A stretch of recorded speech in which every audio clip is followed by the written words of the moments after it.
What's up, CHFFL, and welcome to Trade Review.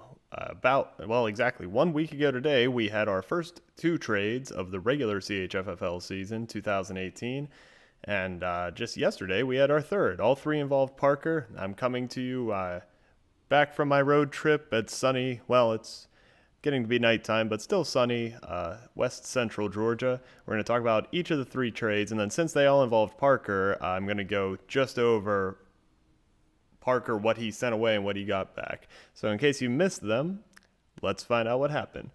Parker and Marty did a trade where Parker got Randall Cobb, Drew Brees, and Kenyon Drake, and Marty in exchange got T.Y. Hilton and AP. Now, one thing I didn't say is because the first two trades were on the same day, Parker definitely was planning for both of them to happen at the same time, and you'll see more when we go over just what happened to Parker's team. But I thought that this move in particular was a great sell high for Marty on Drew Brees. I see a lot of people projecting him rest of season to still be a top three quarterback. I owned Drew Brees last year when he was a year younger and Mark Ingram was on the field. The Saints were very likely to start running the ball again. Not that he's a bad quarterback, but as you'll see when we go over Parker's trade with Wes, he's swapping him out for Aaron Rodgers, so definitely a downgrade there. I also think T.Y. Hilton was the best player in this trade. I would have said that a week ago. I know Kenyon Drake's stock has been falling because Miami's just not using him enough. So I think this is a great move for Marty. AP is what you... It's hard to project how long AP will keep it up, but right now he's playing like a solid RB2, and then to get Hilton. Randall Cobb, this trade might have looked better with him a week ago, but he's hurt and fading into obscurity in that Green Bay offense. So next, Parker dealt with Wes. He got Le'Veon Bell, Calvin Ridley, Rashad Penny. Is it Rashad? I don't know. He doesn't matter. And a conditional pick from Wes. And Wes got Aaron Rodgers and David Johnson and Parker's 11th pick for next year. Now, the conditional pick, I hope I have this right off the top of my head, is going to be an 8th rounder if Bell doesn't play a full game, a 5th rounder if he plays, I think it was fewer than 7, and a 3rd rounder if he plays more than 7. Maybe that's it. I remember whatever the numbers were, I thought that it being a 5th rounder was by far the most likely. I highly doubt Bell doesn't play this year, but I also highly doubt he reports before week 9 or 10. I know there's been something this week about there was an unsubstantiated report about him coming after the bye week. I don't believe that until I see it. Thoughts here, there are a lot of questions in this trade, like when will Bell play? How much? Will he be a Steeler?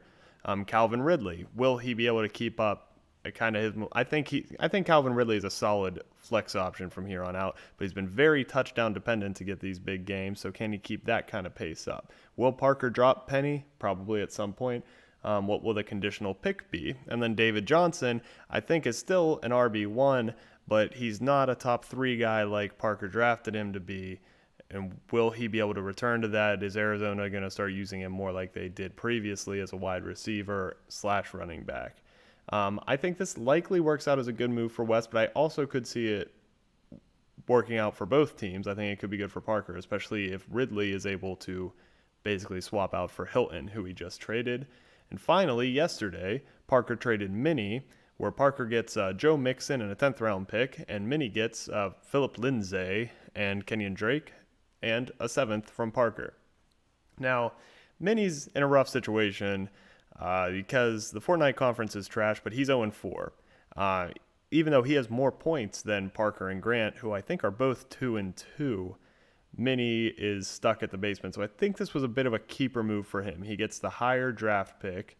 And Kenyon Drake, even though Miami isn't using him, was an 8th round keeper this year, which means he could be kept in the 6th. Same with Lindsey, who's young, and if he continues to kind of win that backfield, could be a 6th next year.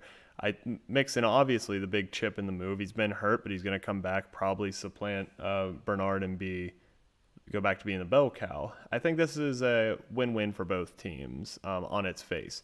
Now let's look at how all three of these worked out for Parker. So because he flipped Kenyon Drake, in case you didn't notice.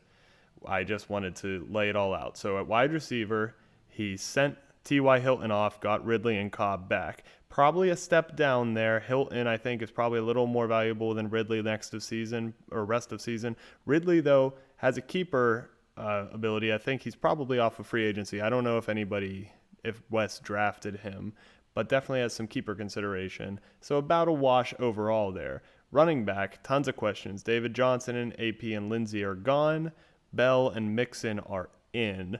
Bell and Mixon toward the end of the year could be huge for Parker. And like I said, the Fortnite conference is trash. So if Parker can hold on, and it's going to be between he and Swan most likely for that third spot after Stan is definitely a lock, and then Marty is favored as the second guy. Bell and Mixon, if they're both starting, could be a great 1-2 running back combo for him. And quarterbacks, you went from Rodgers to Breeze. I think definitely a step down. I think Rodgers continues to get better as he works out his hammy injury, and Breeze probably goes down from here, but not a huge loss. Breeze will be steady and fine.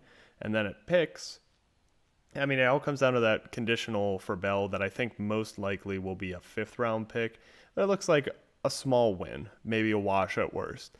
So I think Parker really felt like he needed to shake his team up. He's used to being one of the most competitive guys in the league, and he's struggling to get points. I like all these trades, especially as a whole for him. Individually, they might look weird, but I think as a whole, they make him better. I actually don't think any of the 4 teams involved here got worse.